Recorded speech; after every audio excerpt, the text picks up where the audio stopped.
सोचिए, एक ऐसा जीव जो पहाड़ों जितना ऊंचा हो, जिसके हर कदम से धरती कांप उठे। किस्से कहानियों में ऐसे दानव हमें बहुत रोमांचित करते हैं, है ना? पर क्या होगा अगर ये कल्पना हकीकत बन जाए? यकीन मानिए, विज्ञान हमें बताता है कि ये कहानी किसी रोमांचक फिल्म की तरह नहीं, बल्कि एक बहुत ही भयानक सपने की तरह खत्म होगी। तो चलिए इस कल्पना को एक कदम और आगे लेकर चलते हैं। क्या होगा अगर कोई आम इंसान अचानक 100 फुट का हो जाए? शायद लगता होगा कि वो कोई सुपर हीरो बन जाएगा। पर देखिए, फिजिक्स के जो नियम है ना, वो बड़े सख्त हैं। और वो हमें एक ऐसी हकीकत दिखाते हैं जो किसी भी डरावनी कहानी से ज्यादा भयावह है। इस भयानक अंत के पीछे का कारण कोई पौराणिक राक्षस नहीं है, बल्कि फिजिक्स का एक बहुत ही बेसिक नियम है, जिसे कहते हैं पैमाने का अत्याचार या द टिरनी ऑफ स्केल। ये एक ऐसा नियम है जो किसी भी जीव के आकार की सीमा तय करता है, और हमारे इस विशालकाय इंसान का अंत तो उसके बनने से पहले ही तय कर देता है। ये सब कुछ टिका है गैलीलियो के स्क्वायर क्यूब नियम पर। इसको ना बहुत आसान तरीके से समझते हैं। मान लीजिए आप किसी चीज का आकार दुगना करते हैं तो उसकी सतह का क्षेत्रफल 4 गुना बढ़ेगा, लेकिन उसका वॉल्यूम और वजन वो 8 गुना बढ़ जाएगा। और यही वो गणित है, यही वो असमानता है जो हमारे दानव के पतन का कारण बनती है। अब देखिए, अगर एक 6 फुट का इंसान 100 फुट का हो जाए तो उसकी ऊंचाई लगभग 17 गुना बढ़ जाती है। ठीक है, उसकी हड्डियों की ताकत जो उसके एरिया पर निर्भर करती है, वो करीब 278 गुना बढ़ जाएगी। लेकिन उसका वजन तो वॉल्यूम के हिसाब से बढ़ता है, वो बढ़ जाएगा लगभग 4630 गुना। जरा इस फर्क को देखिए, ताकत और वजन के बीच का ये विशाल अंतर ही सब कुछ तबाह कर देता है। तो सवाल है कि हमारा ये 100 फुट का इंसान आखिर कितना भारी होगा? लगभग 3,70,000 किलोग्राम, मतलब 370 मीट्रिक टन।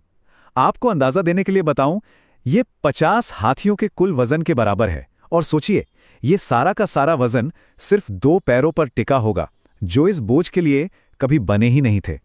तो अब हम उस भयानक सच्चाई को देखते हैं, जहां इस विशालकाय शरीर का हर एक हिस्सा एक एक करके जवाब देना शुरू कर देता है। और यह प्रक्रिया लगभग तुरंत शुरू हो जाएगी, एक के बाद एक। सबसे पहले जो चीज धोखा देगी वो है उसका कंकाल, शरीर का ढांचा। उसकी हड्डियों को अपनी क्षमता से लगभग 17 गुना ज्यादा दबाव झेलना पड़ेगा। ये एक ऐसी स्थिति है जिसके लिए इंसान का शरीर कभी बना ही नहीं था, और इसका नतीजा सिर्फ एक ही हो सकता है। हमारी जांघ की हड्डी, जिसे फीमर कहते हैं, वो करीब 205 मेगापास्कल का दबाव झेल सकती है। लेकिन हमारे 100 फुट के दानव की फीमर पर 1300 मेगापास्कल से भी ज्यादा का दबाव पड़ेगा। ये उसकी टूटने की क्षमता से 6 गुना ज्यादा है। इसका मतलब है कि हड्डियां सिर्फ टूटेंगी नहीं, वो कांच की तरह चकनाचूर हो जाएंगी।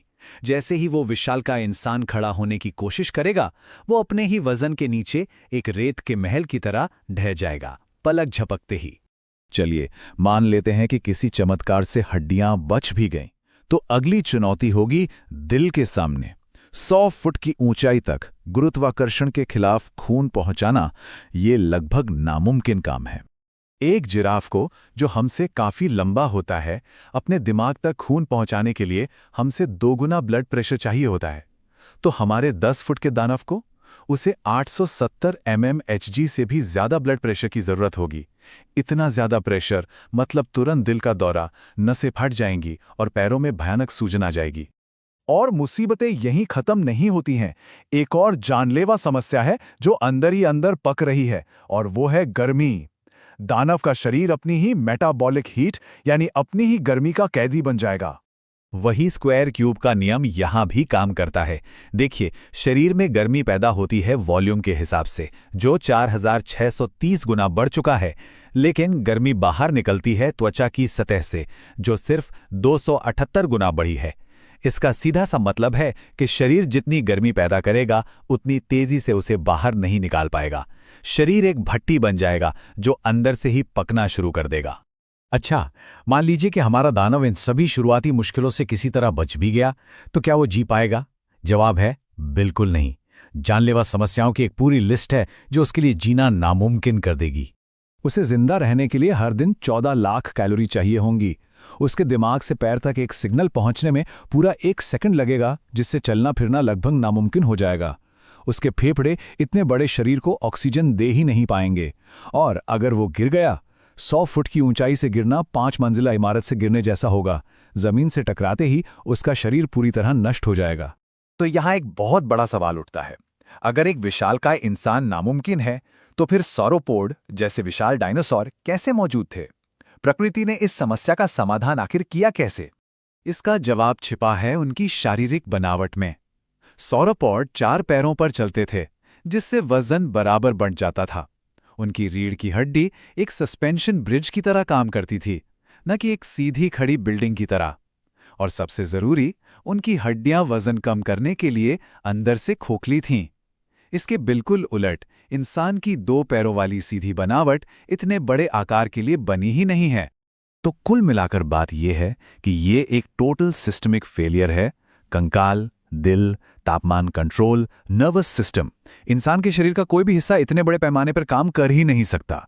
हर सिस्टम लगभग तुरंत और एक साथ ही फेल हो जाएगा। और यही आखिरी सच है। एक 100 फुट के इंसान को अगर काम करने लायक बनाना है, तो उसे इतना बदलना पड़ेगा कि वो इंसान रहेगा ही नहीं। उसे 4 पैर चाहिए होंगे, एक अलग तरह की रीढ़ की हड्डी चाहिए होगी और एक पूरी तरह से अलग अंदरूनी सिस्टम चाहिए होगा। असल में मानव शरीर अपने मौजूदा आकार में ही एकदम सही और संतुलित है। ये सब हमें एक बहुत गहरे सवाल पर लाके छोड़ देता है। अगर हमारा शरीर सिर्फ एक ही आकार के लिए इतनी सटीकता से बना है, तो ये इस ब्रह्मांड में हमारी जगह के बारे में क्या कहता है? शायद यह हमें याद दिलाता है कि हमारा अस्तित्व कितने नाजुक संतुलन पर टिका हुआ है और हमें अपने इस अनोखे रूप का सम्मान करना चाहिए।